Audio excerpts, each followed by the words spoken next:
Tēnā koutou, tēnā koutou, tēnā koutou katoa. My name is Debbie Power and I'm, as Graham has said, I'm the Deputy State Services Commissioner in New Zealand. I've only actually been in the job for less than a year. So prior to that, I was a kind of frontline manager in a line agency. So I don't profess to be a central agency guru, nor do I profess to being a Wellington bureaucrat, although my presentation will probably make a liar of me. So, in relation to the question we've been asked to talk about is, what is the question to which frequent machinery of government changes are the answer? And I wanted to answer it with one word, and anybody who knows me knows that that was really, really difficult. So I'm going to give it a go. And I simply have put the word never up. And I say that simply to make the point that MOG, or machinery of government, is never a solution, in my view, in and of itself. I believe MOG changes are the enabler. And as Fran talked about, if it's in the context of strategy or whatever the context is, it is only the enabler. It is not the solution in itself. And to be successful, I think, again, I agree with Fran, there needs to be a sufficient attention paid to the leadership, to the governance of any change, to the change management aspects, to the communication. So what is the purpose of the organisation? What is its functions that it's trying to perform? What is the operating model that it needs to put in place or has in place? And how do we explain all of that both to internal and external stakeholders? So why do machinery of government? I think broadly, from my perspective, two main reasons. The first, government priorities. So governments campaign often on machinery of government changes through manifesto, whether that be at a change of government or even just a re-election of the current government.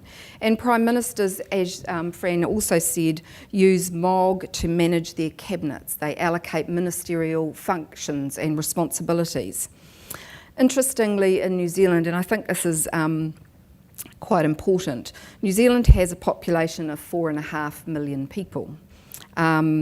We have 20 cabinet ministers. We have 5 ministers outside of cabinet. We have 2 support party ministers and a parliamentary under secretary. In the UK, there's a population of 64 million people, and they have, I think, a cabinet of 22 ministers. And in the Australian federal government, you have ministers, I think, about 23 from all accounts, 7 ministers outside and some under secretaries, but a population of 28 million.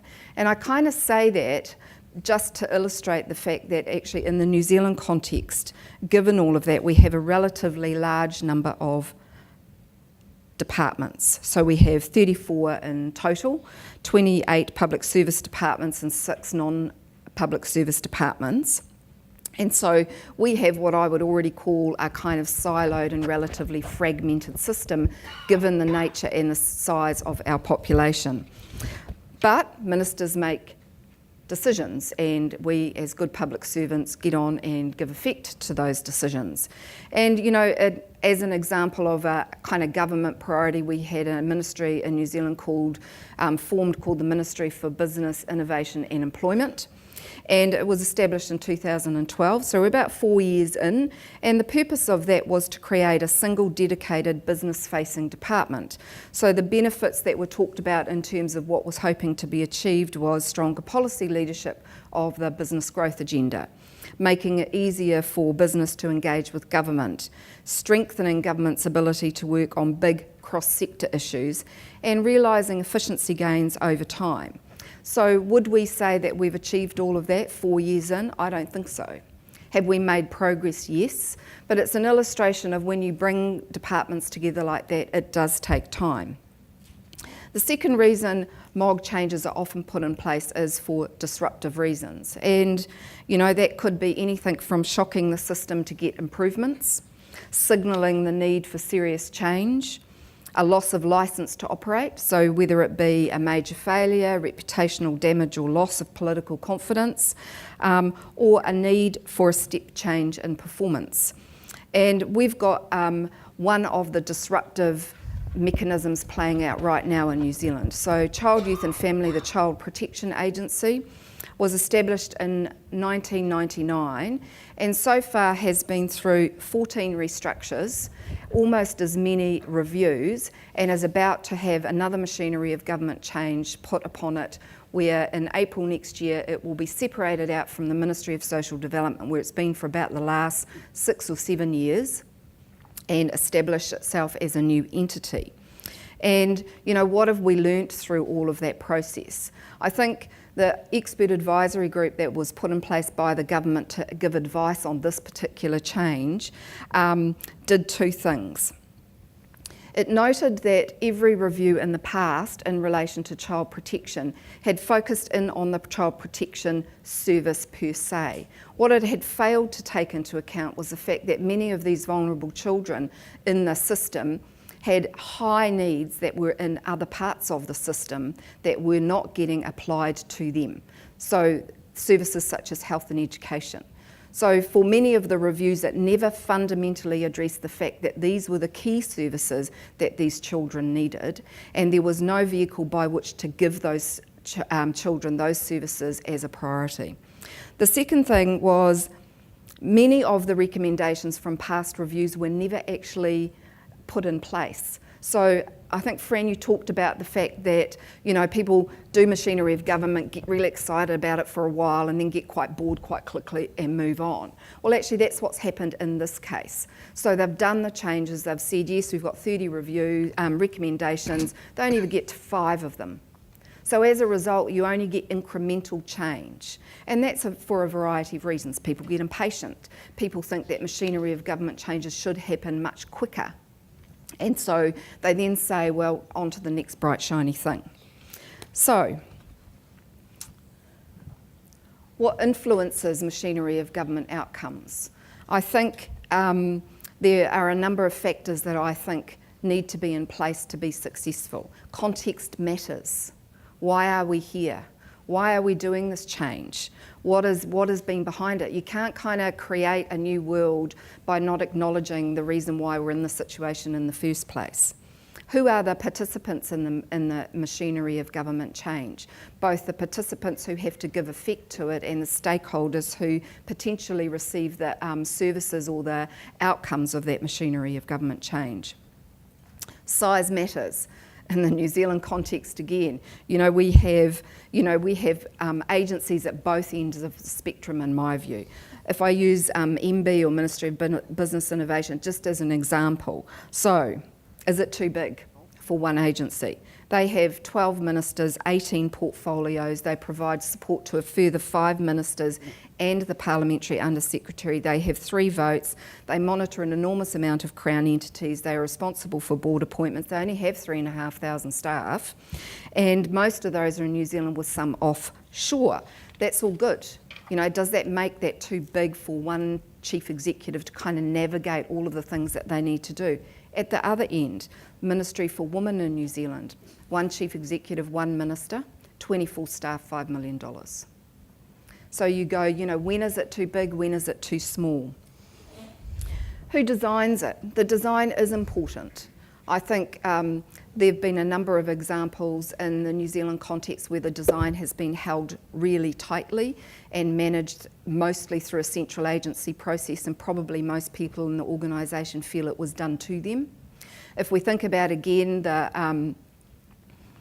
both the child protection example and the social housing example that Minister English talked about, there was a lot of effort to work with people who actually understood what was needed, understood what was required, and work really closely with them.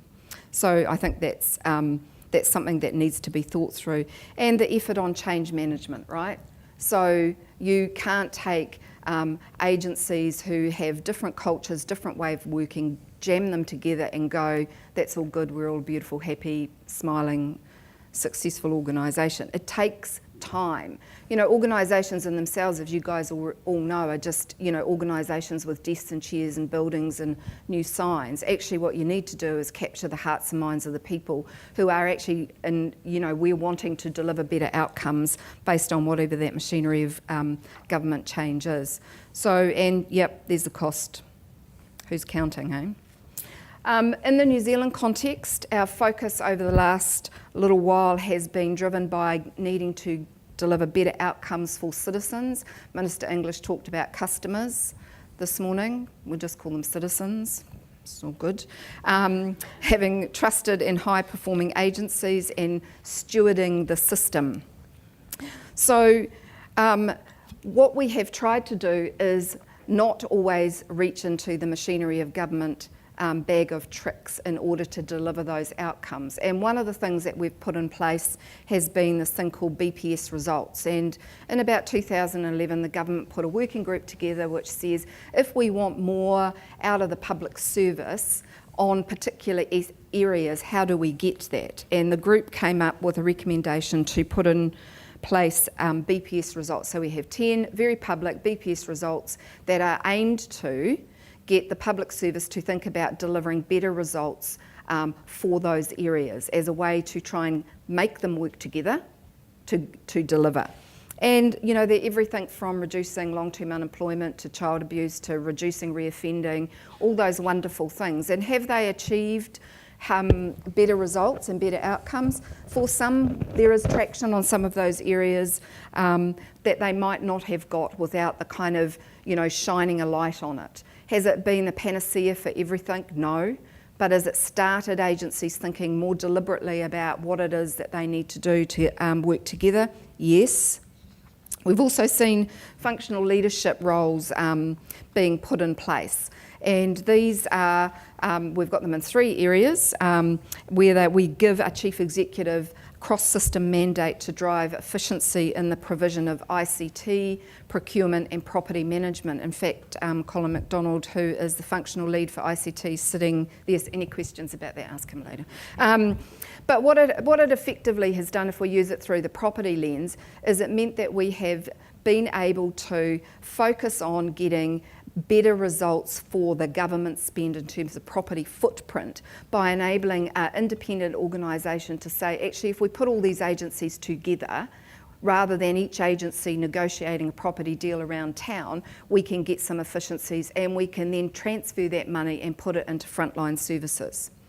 We've got incentives for chief executives now that both reward 2 things: working in your silo and doing your core business well as working on the stewardship aspects of the system. And it is the stewardship notion is now in the State Sector Act.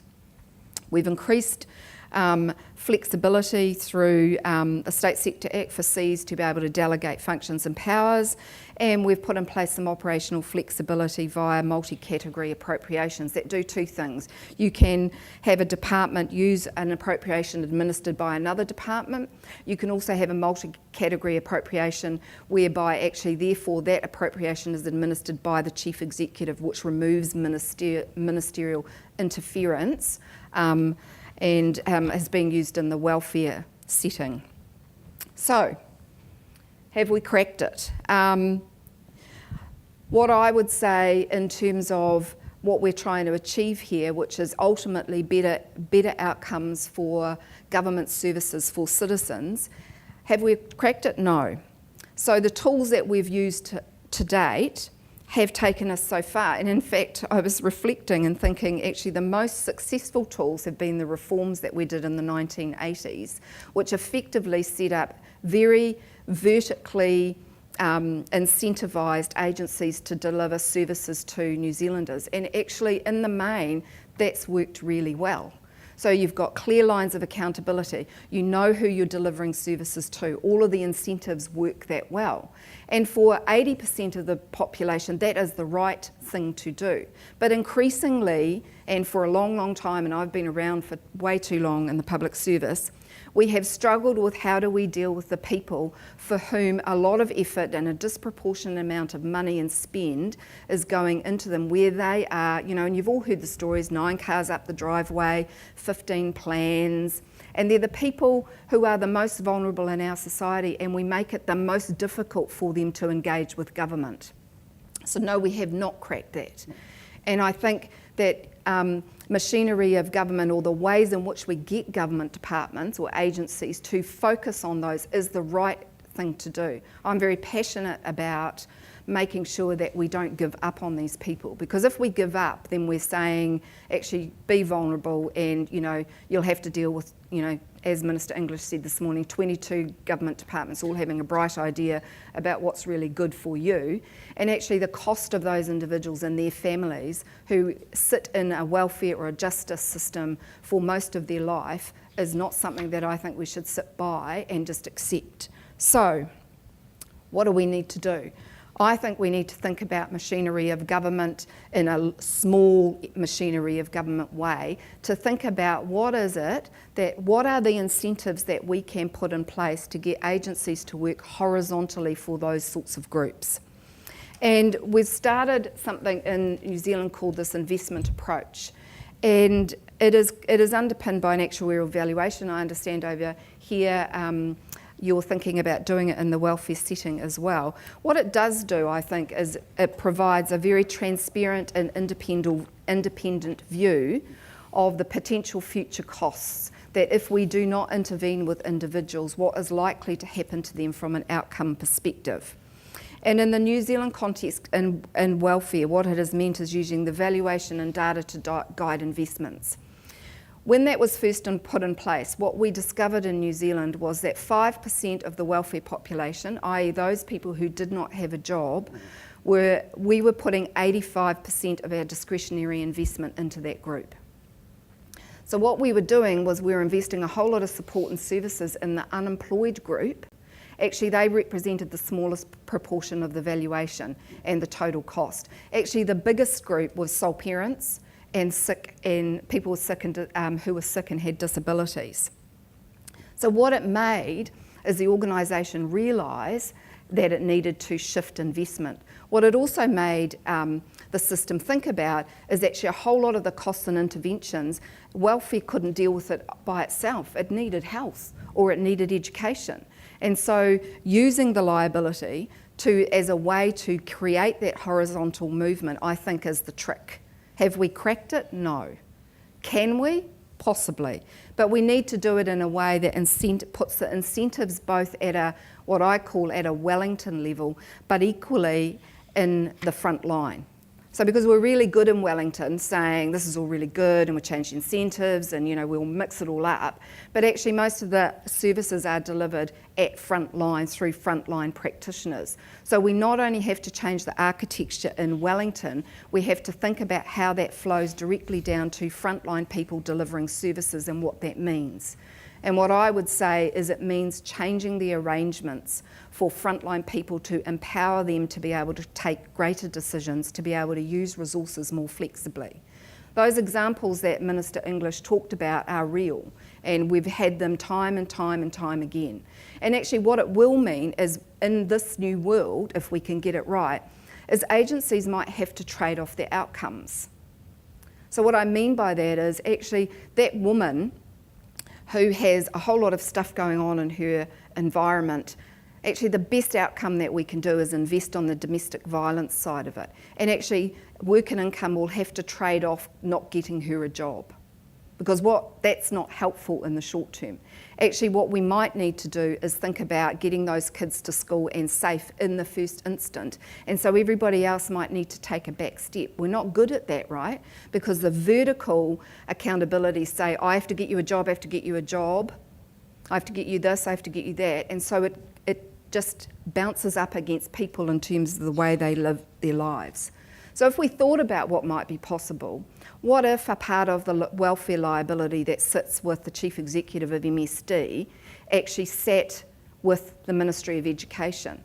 What if the percentage of the housing liability sat with the Ministry of Health? What would that do to change incentives for people to work together in those areas? So I think those are the issues that we need to think about in the context of MOG or not.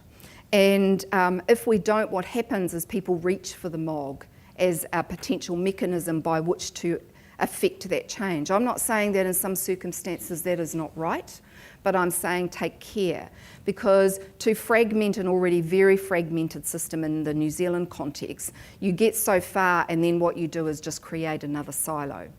So that's our challenge. And I think it's one worthy of us pursuing, and we will do that. But they all have really interesting trade-offs, right? Because in the vertical you have a minister who's in charge and wants you to go over here, where actually what you might be saying is you get a better result if you go over there. But they don't get their programs to launch, or or whatever that happens. So they are difficult choices, they involve difficult trade-offs and require different incentives. So, what is the question? And I think the question is, how do we ensure our government services are organised around how people lead their lives rather than for the administrative pleasure of the bureaucracy? And I also think that many of our frontline people know many of the answers. Sometimes I think we've forgotten to ask them. Thank you.